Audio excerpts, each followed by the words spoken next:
What's up with Matthew Stafford's back? So, like, my perception on it, like, so he's had scary injuries the last few years. And they're the types of injuries when a player gets older, when a quarterback gets older, you get concerned.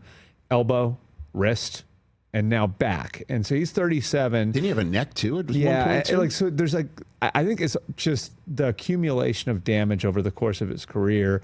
He played on some, I mean, I think he would concede some rough Lions teams and took the damage for a lot of that. And so, yeah, I think for them, it's a realization, you know, at his age, you only have so many bullets left in the gun.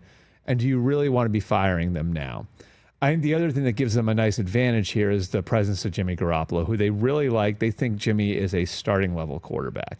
In fact, like if they had traded Stafford in February or March, which was a possibility, they would have gone to Aaron Rodgers. If Aaron Rodgers had said no, Jimmy would have been the next choice. So they view Jimmy as like a viable starting option. The reason that's relevant now is because they can go out and have competent practices where their veterans get good work with Jimmy in there and with Matthew saving the bullets in his gun. And basically you're saying here, we would rather you get the rest now than have to do maintenance work on you in November and December because you're worn out. And so I think really the idea is we're not going to put him back out there till he's 100%. And when he's 100%, we'll roll with him. But for right now, they think they've got a really, really good team. And they want the full Matthew Stafford, and not just for week one, but a Matthew Stafford who's ready to sustain through February. Okay, so, you know, I understand maintenance and precaution.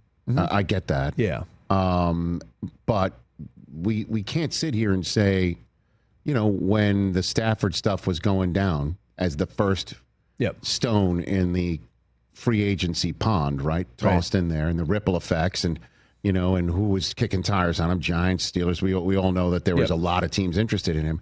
And then the Rams kept him.